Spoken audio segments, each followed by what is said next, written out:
मेरे पापा जी नहीं थे, शादी हो गई। उसके बाद इनके घर वालों ने मेरे साथ ऐसे ही बर्ताव करना चालू कर दिए, जैसे कि मारना पीटना बातें बनाना, ये सारी चीज़ें। इनकी भी ज़्यादा एज नहीं थी, मेरी तो 16 साल एज थी जब शादी हुई थी। उस टाइम मैं 16 साल की थी,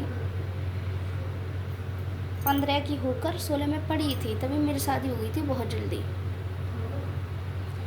ये तो तब थे 18-19 साल के थे, मुझसे बड़े हैं 3-4 साल एज में। लेकिन फिर भी ये ना अपने दिमाग से बिल्कुल नहीं सोचा करते थे, सिर्फ इतना ही सोचा करते थे कि मेरा घर, मेरा परिवार, मेरे माँ मेरे बाप। इन्होंने कभी अपने दिल में ये नहीं सोचा कि इसका भी परिवार है। और इसके तो पापा जी भी नहीं थे, 6 साल की थी तभी से इनके पापा जी ख़त्म हो गए, तो इन्हें मेरी हेल्प करनी चाहिए थी, लेकिन इन्होंने कभी नहीं की, ना मेरी एक बात सुनी कभी। धीमे धीमे समय गुजरा, मार पिटाई बहुत सारी खाई मैंने अपनी लाइफ में। फिर इनके घर वालों ने ना 10 साल शादी को हो गई, उसके बाद इन्हें असर दिखाना चालू कर दिया। सारे घर का काम ये करते थे, छोटे वाले कभी काम नहीं करते थे। वो बोला करते थे कि मेरी क्या शादी हो गई है जो कि मैं काम करूँगा, मैं बिल्कुल काम नहीं करने वाला।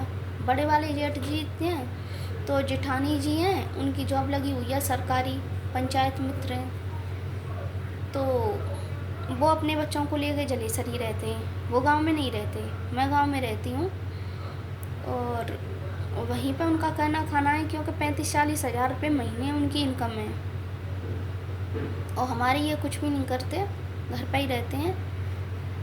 और इनके पिताजी ने फिर हमें 10 साल बाद अलग कर दिया, मतलब न्यारा कर दिया। कैसे न्यारा कर दिया कि जब इनके छोटे भाई ने अपनी शादी कर ली अपनी मनपसंद से, मतलब अपनी चॉइस से लव मैरिज कर ली, उसके बाद उन दोनों मियाँ बीवी ने झगड़ा किया, घर में अपना असर दिखाना चालू कर दिया।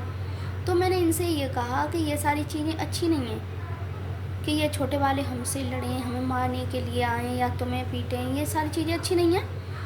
बिना झगड़े के ही अलग हो जाओ, क्योंकि हमारा तुम्हारा सफ़र मम्मी पापा के साथ, घर वालों के साथ यहीं तक का था, जब तक ननद जी की शादी नहीं हो रही और देवर जी की। अब ननद जी की भी शादी हो गई, देवर जी की भी शादी हो गई, अब आप ना अलग हो जाओ। फिर भी ये अलग नहीं हुए, माने नहीं, क्योंकि पति है ना, पत्नियों की कम सुनते हैं, नहीं माने। फिर एक दिन इनके भाई इनके लिए डंडा लेके आ गए कि लाओ तुम में 2-4 डंडे लगा ही दें। जब इनके भाई डंडा लेके आ गए, इनमें लगा भी दिए उन्होंने 2 डंडे, लेकिन मैंने इनसे नहीं बोला, ना उनसे बोला कि बिल्कुल मत मारो। क्यों बोलो बिल्कुल मत मारो, जब किसी को पिटने की आदत है तो पिटेगा तो भाई। तब ये कहीं जाके अलग हुए घर वालों से, लेकिन अलग कर दिए, ना खेत दिया, ना पैसा दिया, और तो और खाने के लिए नाज भी नहीं दिया।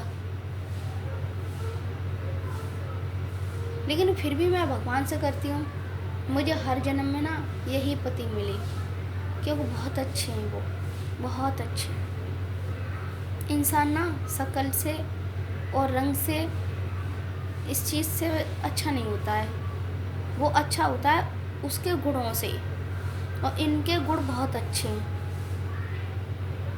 लाखों हज़ारों में ये एक हैं, सच बता रही हूँ मैं आप लोगों को। मेरे पति बहुत अच्छे हैं।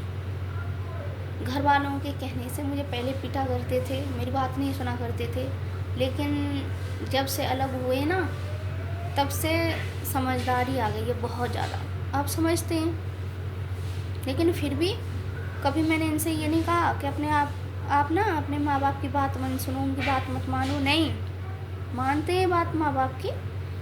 मम्मी पापा, मतलब खेत है वो शामिल है, मेरे ससुर जी पर 90 बीघा ज़मीन है, 30 बीघा ज़मीन मेरे शेयर में आती है, तो उस ज़मीन को करवाते हैं उनके साथ। जब बैसाख आता है, गेहूँ मिलने का टाइम आता है, उसी टाइम घर वाले हमसे झगड़ा कर देते हैं, कह देते हैं अपना खुद खरीदो।